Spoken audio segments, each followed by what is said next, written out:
नमस्ते। मैं अंशिका स्वागत करती हूँ आप लोगों का अपने चैनल में।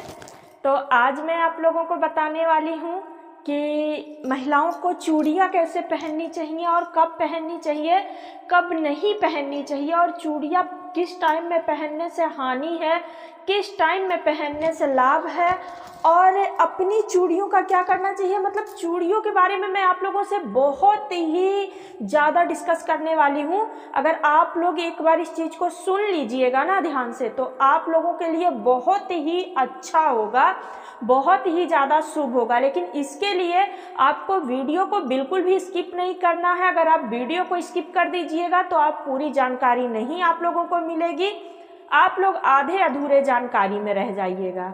तो चलिए मैं आज का यह वीडियो शुरू करती हूँ और आप लोगों को बताती हूँ कि जो सुहागिन महिलाएं होती हैं उनको कौन सी चूड़ियाँ पहननी चाहिए।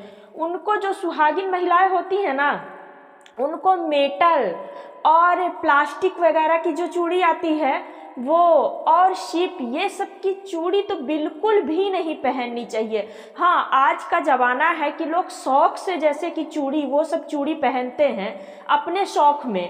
तो आप ऐसा करिए कि ये चूड़ी के पीछे आप एक एक चूड़ी कांच की डाल लीजिए। उसके बाद आप वो शिप की चूड़ी या आप वो मेटल की चूड़ी पहन सकते हैं। आप सिर्फ और सिर्फ कांच या मेटल की चूड़ी बिल्कुल भी मत पहनिए। और रही बात कि चूड़ियों को हमको किस टाइम पे पहनना चाहिए, एक चीज आप बिल्कुल अपने दिमाग में बैठा लीजिए कि चूड़ी को हमको जब दिन ढलता है उस टाइम पे बिल्कुल भी नहीं पहनना है। ये बहुत ही अशुभ माना गया है। अगर शाम ढल रहा है तो आप गलती से भी अपनी चूड़ियों को मत बदलिए। और अगर जैसे कि घर है, तो गांव वगैरह का घर होता है तो उसके नीचे जो चौखट लगा रहता है, उसके नीचे दुआरी में लगा रहता है चौखट। और जैसे आजकल तो फ्लैट वगैरह में तो उसके नीचे नहीं रहता है, लेकिन आप लोग उस दुआरी के बीच में बैठ के कभी भी गलती से भी चूड़ी मत पहनिए, बहुत हानि होता है इसका। और आप जब भी चूड़ी पहनिए तब भी आप पूरब दिशा के मुंह करके चूड़ी पहनिए। अगर आपको पूरब दिशा समझ में नहीं आता है कि पूरब दिशा किस साइड है, तो आप देख लीजिए कि सूरज भगवान जिस टाइप से निकलते हैं पूरब दिशा वही है। आप उधर ही सीधे बैठ जाइए और तब आप चूड़ियों को बदलिए। और तीसरा चीज कि आपको अपनी पहनी हुई चूड़ी किसी को भी नहीं देनी है, क्योंकि ये बहुत ही अशुभ होता है। आप अगर अपनी चूड़ी, अगर आप उसको छोड़ दी हैं, अगर आप कोई भी चूड़ी पहन के छोड़ दी हैं कि अब आप उसको नहीं पहन सकती, तब आप उसको दे सकती हैं। लेकिन अगर आप वो चूड़ी हाल ही में यूज की हैं और आप सोच रही हैं कि ये चूड़ी हमको दूसरे को देना है, तो ये बिल्कुल भी नहीं करना है, क्योंकि इससे बहुत ही ज़्यादा खराब माना गया है। तो ये सब बातें मुझे बहुत ज़्यादा जानकारी है, इसलिए मैं आप लोगों के साथ ये सब चीज़ें शेयर कर रही हूँ कि आप लोगों को भी इसके बारे में जानकारी हो। और चूड़ी के बारे में, जैसे कि ये जो पुरानी चूड़ी होती है, जब हम बदलने लगते हैं अपने हाथों से चूड़ियाँ, तो हमको एक चीज़ ध्यान में रखना है कि एक तो हमको पूरी चूड़ी नहीं उतारनी है, पीछे एक चूड़ी छोड़ के तब चूड़ी उतारनी है। लेकिन आजकल लोग जैसे जब पार्टी फंक्शन वगैरह में जाते हैं तो वो सेट का चूड़ी पहनते हैं, तो वो सारी चूड़ियाँ उतार के चूड़ी बदलना चाहते हैं। तो उनके लिए मैं एक चीज़ बता दूं कि वो अपने हाथ में पीछे रंगीन धागा, आप कलावा बांध लीजिए। अगर आपके पास कलावा पर्याप्त नहीं है तो आप कोई भी रंगीन धागा यहाँ पे बांध लीजिए, उसके बाद ही आप चूड़ियों को उतारिए, उसके बाद ही आप चूड़ियों को पहनिए, क्योंकि पूरा हाथ खाली नहीं किया जाता है। हमारे में एक कहावत है कि भगवान दुश्मन की बेटी का भी हाथ खाली ना करें। शायद आप लोगों को भी ये चीज बहुत अच्छे से पता होगा। और दूसरी बात कि चूड़ी और सिंदूर जितना ज़्यादा हो सकता है, जितना सुहागिन महिलाएं हैं, कोशिश करनी चाहिए कि हम ये दो चीज़ें जितना ज़्यादा बांट सकें उतना हमारे लिए सही रहता है।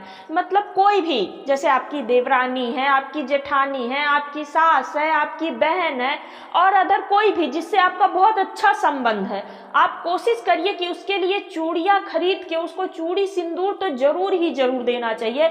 इससे आपका सुहाग अमर होता है। कुछ औरतें होती हैं कि नहीं भाई, हम पैसा बचाने के चक्कर में हम उसके लिए क्यों चूड़ी लेके जाएं, हम उसके लिए क्यों लेके जाएं, लेकिन ऐसा बिल्कुल भी नहीं करना चाहिए। ये आपके लिए उत्तम चीज़ है तो आप अपने लिए इसको जरूर करिए। और दूसरी चीज़, अगर आप मायके जाती हैं और आपको वहाँ से कोई चूड़ी देता है और आप नई चूड़ी ही पहन के गई हैं, आपको उसी दिन लौटना है या 2 दिन बाद लौटना है, तो आप बोलिएगा कि ये चूड़ी हमको नहीं पहनना है, अभी मैं नया पहन के आई हूँ। तो कोई भी अगर आपको चूड़ी देता है तो आप ना मत करिए। और रही बात मायके की चूड़ी का, तो और भी ज़्यादा महत्व है। आप उस चूड़ियों को ले लीजिए, रख लीजिए और आप अपने साथ अपने घर ले आइए। आने के बाद आपके यहाँ कोई भी पूजा पाठ कुछ भी हो, आप उसमें वो चूड़ियों को निकाल के जरूर पहनिए, क्योंकि मायके का चूड़ी और सिंदूर बहुत ही शुभ माना जाता है। और हर चीज में मायके का ही किसी चीज का होता है, चाहे शुभ हो कोई भी काम हो तो मायके के ही चीज का महत्व होता है। इसलिए आप मायके की चूड़ी और सिंदूर को एकदम संभाल के रखिए। और अगर आप कहीं रास्ते में जा रहे हैं, अब आ रहे हैं, तो आप कोई भी श्रृंगार का सामान, जैसे आप देखिए कि बहुत अच्छा चूड़ी गिरा हुआ है, बहुत अच्छा सिंदूर पूरा पुड़िया गिरा हुआ है, या कुछ भी मंगलसूत्र कुछ भी गिरा हुआ है, तो आप उसको अगर उठाती हैं तो उठा के आप याद रखिए कि आपको उसको यूज नहीं करना है।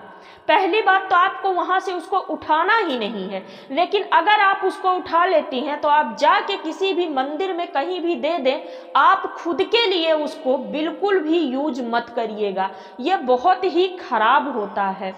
और अगर आप लोगों को मैं एक छोटा सा रिक्वेस्ट करना चाहती हूँ वीडियो के लास्ट में, कि अगर आप लोगों को मेरा वीडियो पसंद आता है तो चैनल को सब्सक्राइब, वीडियो को लाइक, शेयर जरूर कर दीजिएगा। मैं ऐसे ही अच्छी अच्छी जानकारी आप लोगों के लिए लेके आती रहूँगी।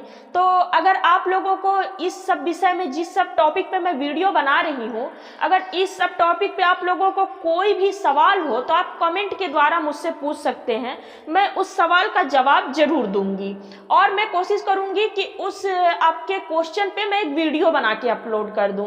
तो अगर आप लोगों को मेरा वीडियो पसंद आता है तो चैनल को सब्सक्राइब कर दीजिएगा, वीडियो को लाइक कर दीजिएगा और एक शेयर कर दीजिएगा। अब मिलती हूं अगले वीडियो में, तब तक के लिए आप सभी को नमस्ते।